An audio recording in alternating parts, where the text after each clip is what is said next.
Hello, good morning, and happy Halloween. Oh my God, it's Halloween. If you're watching live today, it's Halloween. If you're watching on my YouTube channel after we post this over there, might not be Halloween, but we had a super awesome morning this morning with my kids. It is like their number one favorite holiday. And my older son is dressed as Marshmello, like Marshmello the DJ. And there are literally 5 kids in his class that all are dressed as Marshmello. And let me see, this is my Marshmello. Oh, the cat's right there. This is my Marshmello right on the end. Oh my God, I think it's so funny. There were like 12 marshmallows at school. Oh, and the cat and the whole deal. Okay. This is just a cuckoo day. And then my other son is dressed as like a guy in a jetpack suit. So it's like an inflatable. It's so cute. Let me see if you see him. Oh God, I love it. They are so excited. It's just like their Super Bowl, right? With the candy and the costumes. It's awesome. So if you're watching live, you're here right now. I see you guys. Hi, happy Halloween. And if you're watching on the YouTube channel later, it's not Halloween, but you know what? We're going to just acknowledge it anyway. And I love this topic because this topic that we're talking about today is the mistakes that agency owners make that are costing them money, time, clients, revenue. We want to kind of acknowledge these things because it gives us an opportunity to see if we're doing them and fix them. And these are things that we've talked about this before. This is part of a bigger presentation that I do where I actually position them as secrets that the pros know. And so if you've been on one of my larger presentations, like a webinar, that is the 10 secrets that successful agency owners know, this is similar to that, but I wanted to call out these mistakes to ensure that you're aware of them, if you're doing them, and you have a chance to correct them. So I'm going to dive right in here. We have our 5 mistakes, and you can post questions. I can see them and answer them, and give me a thumbs up if this is something you have done or you did it and now you're fixing it because you've been following along with me and you're aware of these things. I want to hear from you, okay? Like, Facebook Live is a two-way conversation. So let me hear from you if you have any questions about these things, or, you know, you're kind of like, I don't get it, Jen. I'm just seeing if there's anything here. Yeah, there's a couple things here you might be like, wait, what? But let's dive in. Okay, so number 1, this is a big mistake you're making, is if you are sharing strategy in your proposals. So you get on the phone with a client, you're chatting with the client, you love this opportunity, you really want this client, and you want to dazzle them. You want to dazzle them, right? So you send over your proposal and you want to share all of your ideas about how you can really blow it out of the water for the client. But what you're basically doing is giving away your secret sauce for free.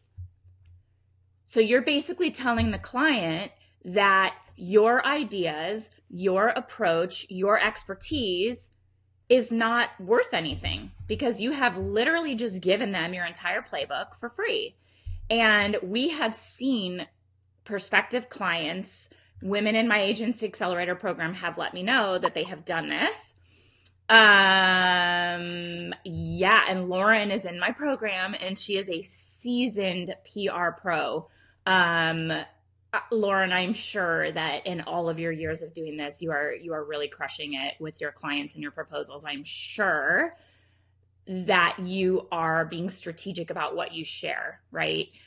Lauren is saying, oh my God, yes, yikes, totally do that, give way too much away. you're in the program, so we've talked about this, and you know you want to give away just enough to show that you know your stuff, that you're the expert for them, you know what you're doing, you know how to tackle it for their brand, but not a detailed strategy that gives the clients something that they can take and run with. And I don't know for certain, but I feel as if I've experienced a fishing expedition. So you get on the phone with a client and they're interested in learning more about your services. Sorry, I'm getting text from my team. It's the last day of the month, so we're working on recaps, we're working on reports. My team is texting me so that we are aligned with how we get the content loaded into our reports for the client. Again, you guys know that I do not like doing reports. Hate it, can't stand it, outsource it. It's not my zone of genius. Do not enjoy it. I never do it in my business. So the team is tackling that and you're getting it in real time because it's the last day of the month. Andrea said, yes, have given away too much. Also changing that now. Guys, you are all like super, super seasoned. You know, those of you on here, I can see who's here. We don't give it away. The other thing that I don't love about this, and that what the pros know, is when you put it in to a proposal and give it to them for free before they're retained, before you're retained or they have retained you, you're basically putting a $0 price tag on your strategy, right? No, what we do, what we know how to do and how we would approach promoting a brand, our unique ideas, our positioning, our pitch angles, all of that is basically what they're hiring us to do.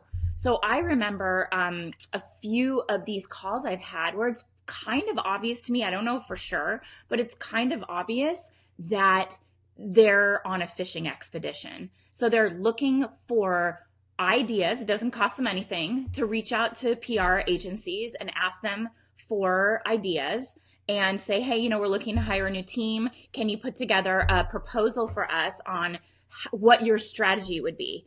And for me, the answer is always no.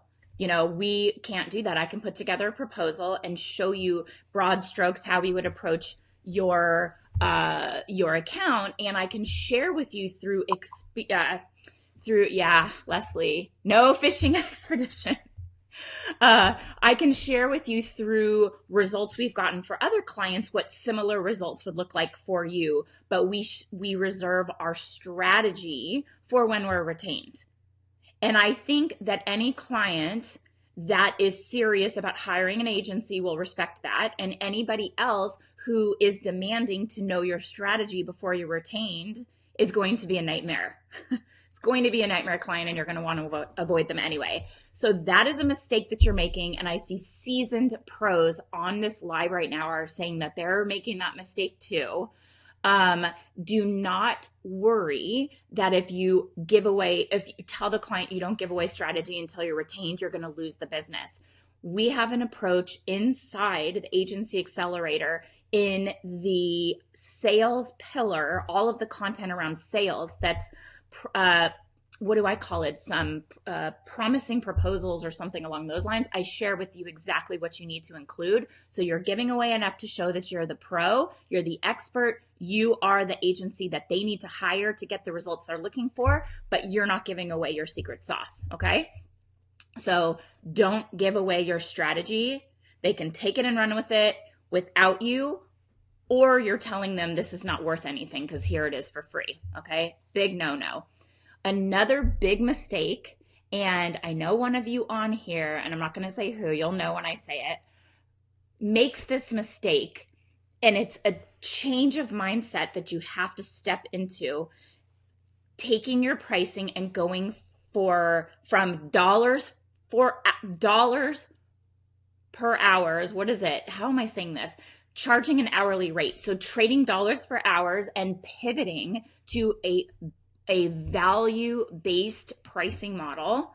And the pros know that they charge based on the value, the results they bring. When you charge based on an hourly rate for your services, this will never, ever allow you to grow and scale your agency And we had a call yesterday with the members of the agency accelerator and had this particular discussion because one of the women said, well, there's only 24 hours in the day. But in reality, we don't want to work 24 hours a day. Obviously, we need to sleep, spend time with our family. And I don't even want you working 10 hours a day. I want you leveraging your time, your team, getting into your zone of genius, getting clients on economies of scale, working your network so that you know that you're optimizing opportunities. You're not spending time reinventing the wheel for every type of client and every type of niche and every type of service. The pros know that you cannot scale a profitable agency by trading dollars for hours. And you may not be positioning it to the client that way. You may be looking at a project-based pricing, or you could be considering a retainer. But if you're basing that retainer on the number of hours you anticipate spending on the account, you are still mentally doing a dollars per hour calculation. You're going to pivot to a mindset that is value-based. What is the value that the results you will generate for the client are worth to that client? And that's what the pricing model is going to look like for you. And that's what the pros know. So do not make that mistake working at an hourly rate. Okay. It's a mindset shift and it's hard. But when you step into that, I don't ever calculate dollars per hours. And those of you who know me know that I'm a former attorney and we did dollars per hour. We had an hourly rate and we had to bill on the 10th of an hour because our rate, I think when I left, my rate was like $450 an hour. So if I went to the bathroom for 6 minutes, a 10th of an hour, that cost $45. I had to stop the clock. And I don't enjoy thinking about trying to walk to the bathroom, go to the bathroom, and come back to my desk in less than 6 minutes, or else I'm losing $45 an hour every time I have to do that. That's a horrible way to live. So I have 100% rejected dollars per hours in my agency. That's the model that I teach you because that is how you can scale a profitable agency. So don't make that mistake where you're working at an hourly rate. Give me a thumbs up if we're cool. That makes sense. We like it. Yeah. Molly's asking, how do you calculate value? Is there a formula that you utilize?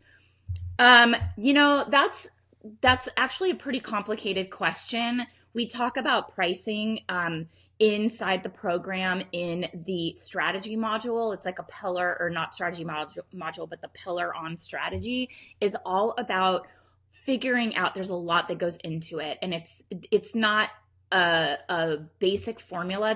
It's not even like first this plus this times this.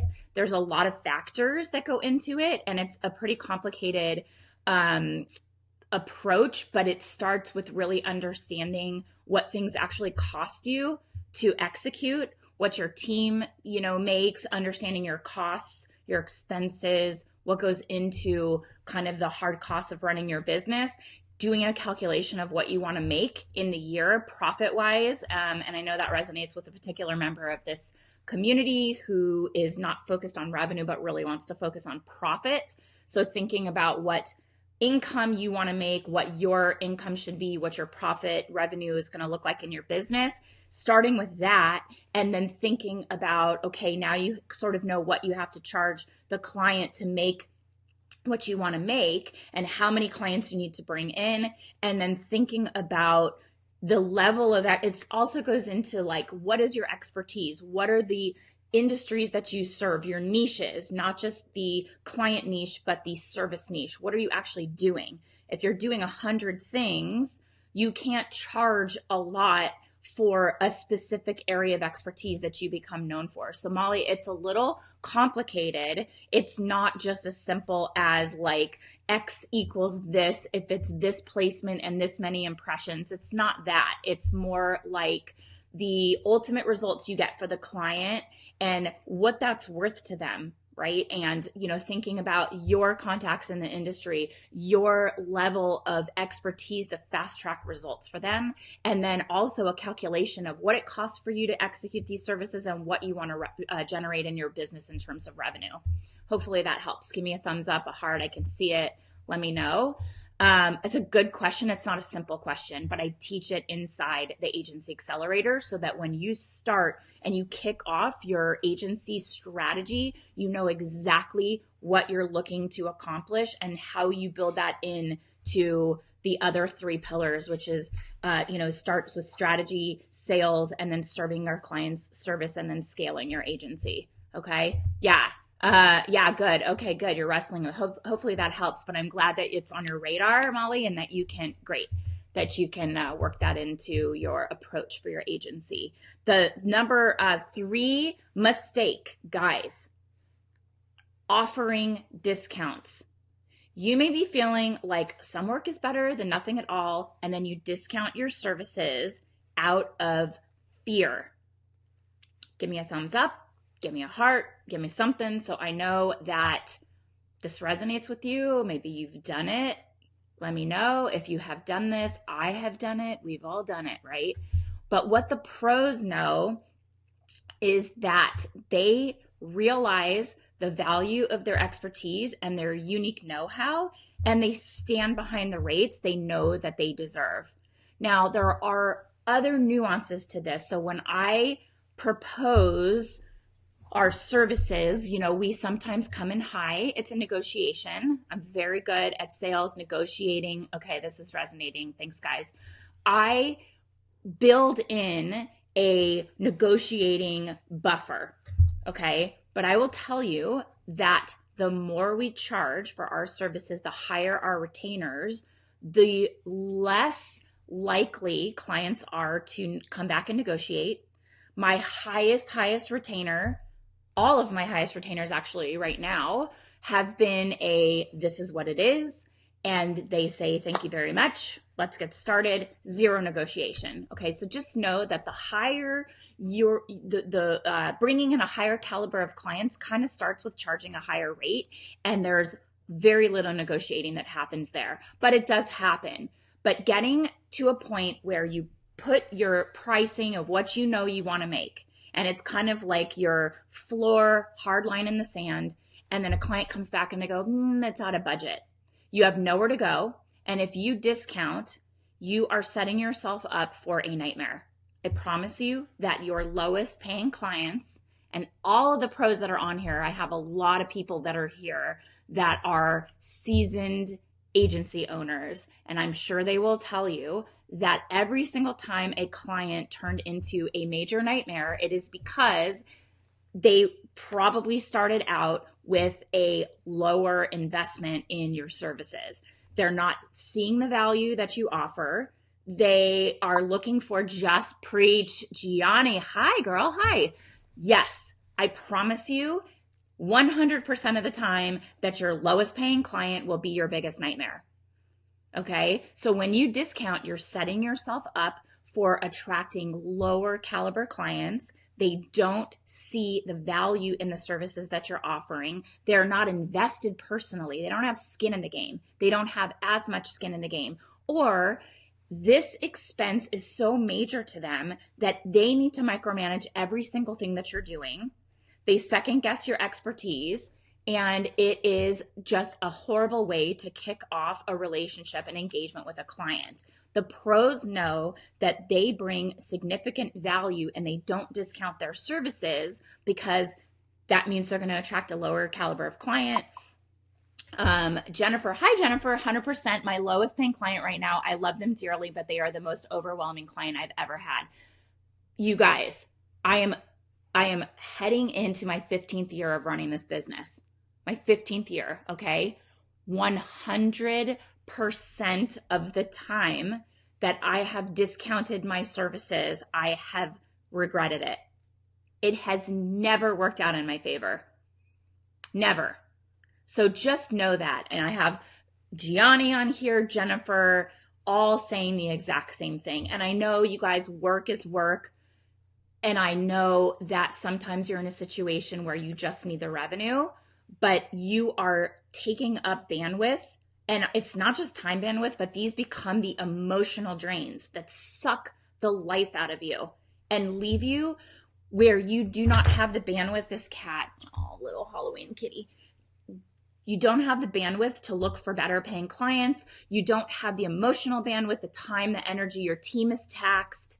It's a bad idea. Pros know that they do not discount their services. Okay, so keep that in mind. I got a couple endorsements from seasoned professionals that agree. It's not just me. I'm telling you, it is standard across the board, and it's kind of standard across all industries, not just our industry. Clients that come and expect a discount are never worth it. They will be a nightmare. Don't discount your services. Stand behind what you offer and know that you are worth it. Number 4 mistake that you may be making is trying to serve everyone. Okay? You may be thinking that the more industries that you serve, the more types of clients, experts, brands, different industries, and different services that you offer will leave you with more opportunity. And people will say, well, I can come to her. Oh, okay, I'm not talking to you. People will say, well, they do what we need, and I can see that this is the type of business that can support me. But what the pros know is that the riches are in the niches. Okay, when you offer all of the things and you feel that you need to support everyone, you end up serving no one. The pros know that when you niche down and you develop a deep expertise, you become known as the go-to in your industry. And what that means is that you can charge premium rates. You will attract the best caliber of clients because all of the best clients in your industry that you're serving with a specific deep dive expertise, those clients with bigger budgets, the ones that are more well known, they are going to want to go to the best. If you're a generalist, nobody is ever going to seek you out. Okay, so become known. You don't have to commit. I'm not saying like choose like a very, very laser focused niche and only serve that, right? Like the way this worked out, I'm trying to keep my keyboard away from the cat because he keeps sitting on it. The way that this has sort of kind of ironed out in my industry is that our very first client that we became known for was a baby and kids brand, became a very well-known baby and kids brand. Then we became known in the baby and kids space. Really oddly, to the point of when you Google PR agency for baby brands, we're like the top that pops up. And this happened about 14, 15 years ago when I first started supporting my very first client, Little Giraffe, in the baby and kids space. Google somehow, there used to be the service, I don't know if they do it anymore, but you could do a paid search. And somebody did a paid search on top baby PR agencies, and Google then takes that paid search and they include that in the free searches. So you can see that it is a Google recommended result. And our agency, Generation, was the #1 top search for whatever reason. I never did SEO. I think this was just back in the day. We just had a website that had baby, PR for baby brands. They saw some results. They included us in a paid search, and it was like explosion, right? We, to this day, are still coming up in searches as the top baby PR agency. We also do beauty and cosmetics, and we are doing health and wellness. And I have billion-dollar brands with a B, billion-dollar brands in every single category. I have a billion-dollar beauty and cosmetics client. I have a billion-dollar baby and kids brand, and I have a billion-dollar health and wellness client. So I say that to you so you see it's possible to have an agency working from home with your cat in your lap, all of that craziness, and be able to support large clients with super nice, juicy retainers. And I tell you all of that because we became known for those different niches, and those clients seek us out. If we were like, we do it all, and we do web development and lookbook design and fashion, and we do health and wellness, and we do tech, and you do all the things, nobody's going to seek you out. You'll just get like low paying clients that just sort of kind of happen on your page. But when you are like the go-to We have our dream clients that seek us out. And that's the approach that I teach inside the Agency Accelerator. It's part of the strategy pillar and it's part of the sales pillar, filling your pipeline with your ideal clients. Actually, this entire framework of strategy, sales, service, and then scale, the scale piece of it is taking the results that you've gotten for your clients and leveraging those results to attract more clients, bigger names clients with larger retainers, and being intentional. So that all comes in the strategy pillar at the beginning, so you can intentionally create the agency, the business of your dreams. I don't want you, I say this all the time and it's become kind of an inside joke with my group, but it's like your cousin's best friend's coworker needs a PR agency and you feel obligated, so you're going to offer them your services even though it's not really anything you're interested in. Don't do that, because you head down a path and you start to build stepping stones towards a direction. And if you're not intentional about what direction you want to head in, what you want to be known for, you just sort of, kind of flutter about and you never develop that expertise and bring in those high retainers. So the pros know that they don't serve everyone. The riches are in the niches. You can give me a thumbs up if that one hits home in any way. Or if you are scared to niche down, let me know in the comments why. Because I'm telling you, that has been one of the biggest factors of us experiencing quantum growth in our business from one year to the next. Not just linear growth, 20%, 50%, whatever, but like 3x growth in our agency in 1 year was really honing in on that industry expertise, realizing, awesome, okay, I see it, guys, realizing the value that we provide to our clients and charging accordingly, standing by that rate and knowing that we're worth it, and clients pay it and they don't negotiate. They don't negotiate. When you are at a higher caliber client, they just want the best service and it's not a negotiation. Okay, at least that's our experience, and that's kind of what I teach you guys. The fifth mistake that I want you to be aware of and not make is doing all the things yourself.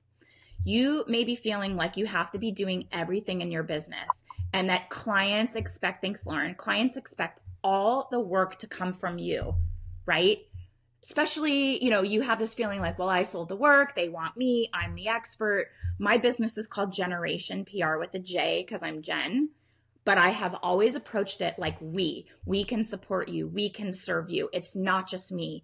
Even if you are a solopreneur, I want you to think like an agency, okay? You cannot grow and scale your agency doing all the things yourself. What the pros know is you can't work on the business, the strategy, client development, your overall kind of growth path for your business when you are so busy working in the business.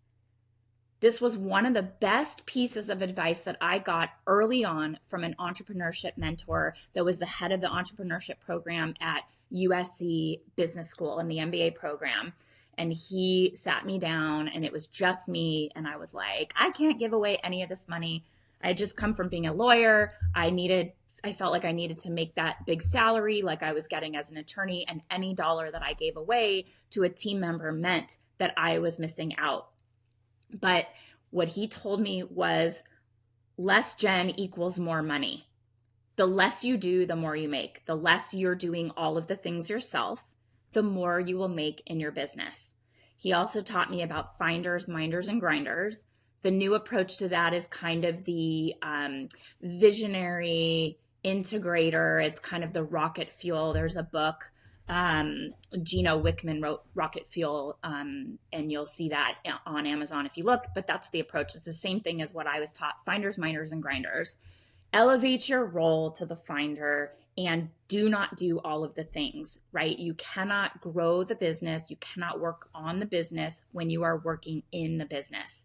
Build a team you can rely on. They will make your life easier and they will do great work when you vet them properly and make you look good. And those are the results you can leverage to bring in bigger clients, more opportunities, higher retainers. If you are doing all of that yourself, you will burn out. You will burn out. You will build a business that you grow to resent. And my purpose here for you is to give you a model to have it all. There's a lot of women here, I can see who's here, that are parents. And the reason that I share my entire business, everything that I've done that works, my whole framework, everything that is working and not working in my business is because I want to give you a roadmap so you can have a business that serves you. So you love it, you work with clients you love, you bring in great income, and you can be there for your family. So, or your cat, if he's trying to be in your lap all the time. So that is why I share this, because it is a model, a framework that works. It's worked for me. And I don't want you to go down a path where you're building a business that you resent. What's the point? If that's kind of what you're setting yourself up for, then go get a job and just be done. 6 o'clock, go home and don't even think about it. But that's not why we're here. We're here to have a business that serves the life we want to have. So you can be in control of your time, who you work with, how much money you bring in, all of that. Okay, so that's why I share this with you. These are the 5 mistakes. There's more. I have so many more, but in the effort to kind of be mindful of time, and because I have to pick up the kids pretty soon, and we're gonna go trick-or-treating later tonight. That's the scoop. Oops. Sorry, my cat stepped in and changed my camera. So that's what I have for you guys. Let me know if there's any questions. You can post comments. And to the women that are in the program and you keep showing up for these lives, you guys are awesome. I love your dedication to being the best agency owners that you can be and constantly wanting to learn. I have a growth mindset. I just want to like soak it all up and want to learn everything that I can. Thanks guys for the hearts. Let me know if you have any questions. That's what I have for you today. Download my Agency Owners Toolkit. There's a link here for you. I share 3 resources that I use in my agency to onboard clients so that they can seamlessly come into the business. Part of the service pillar in oh, awesome. Ashley, who's been a founding member of the program, literally been going back through the course recently to take it to the next level yet again.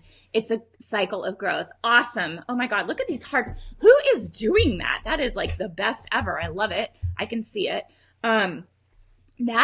So we're calling this a program. It's not a course like you race to the end, right, Ashley? It's not something you like get to the end and you never think about it again. This is a resource that is there for you for whatever phase you are in your business, whatever phase your client is in the journey of coming into your agency and how you serve them. And then like Ashley is saying, the next cycle of growth, you go through it all again. You know what? I'm going to share with you because I can. My framework that I keep talking about, because some of you may not actually, let me see if I can get this for you. This may, I can't, sorry guys. Let's see. Oh, I can't, I don't know that this is set up. Let me see if I can, okay, Ashley, now let's see if I can just go back to here. I don't know. I can't share my screen. I will drop in the comments the Agency Accelerator framework so you can see the entire framework that I'm talking about, but it is set up like a circle and there's 4 pillars in the circle. And the reason I do that is because this is something that, like Ashley is saying, you go back and it builds on itself. When you reach the next level in your business, bringing in a client, you're about to ask for a retainer that you just can't believe. Like I have asked for retainers that I am like, holy crap, you guys, like I cannot believe that I just put that out there, and you hit send and you're like, ah! But then the clients come back and they're like, that's great, send a contract. And you're like, ah! And that's your new retainer. And when you get to that level, you need to revisit this stuff. You go back to the mindset mastery, you check into that strategy, you go back into nailing your niche and figuring out how you're leveraging those results you got to build in bigger retainers. Ashley's saying so often we think about achieving this goal as a linear process, but it's not. You keep going up a staircase or something like that. You build a layer and then the next layer, and that's exactly right. I will post this framework in here so you can see it. It is a circle that ends up looking, I kind of envision it like a spiral staircase, right, Ashley? So you go around, you build momentum, you leverage the results, you replicate the results you get, and you go back to these four pillars and build on them. So to me, it's like so clear. I need to see it like really clearly. And when I figured out all of the different pieces and like the overall goal, if you had to think about it, is literally building a solid foundation of recurring, predictable retainer revenue. And to do that, you have to have all these pillars. Exactly. I love it, you guys. And I see that the people that, for the most part, that are here in the program, they have a commitment to a growth mindset. And it's not always easy, but it's simple. This is a really, really simple framework and it works. I'm telling you, it works. And anytime I try to veer away from this, offering discounts or stepping outside of my zone of genius, my area of expertise, or not relying on my team, it gets out of whack, and you just are like, I got to get back into that flow state. And I know Ashley knows what I'm talking about, and that is why I teach this to you guys, because you can get there. You follow the framework. It's very simple. I'm going to drop it in the comments just so you guys can kind of see what I think I can add a comment that's a picture, but so you'll have the whole framework and you'll see all of the pieces that go into this, and it's all right there for you. So I hope that was helpful. Thank you so much for being here live. It means so much to me. If you're watching this on YouTube on the replay, thanks for watching. Leave a comment. I monitor all these comments and it's me answering them. I love to engage with you. I'm here to help you. I just want all of us to be successful and have the kind of businesses that serve the life that we want to have, and to do it differently in PR. We are here to support each other. From my experience getting to this point, this resource never existed. We had to figure it out by trial and error. People were very close to the vest. I don't understand that. We can all be successful. We all will be successful. We all are successful. There's no, me versus you. It's all of us together. We make each other better. So thanks for being here. Leave a comment. Let me know if you have any questions, and happy Halloween, guys. See you next time.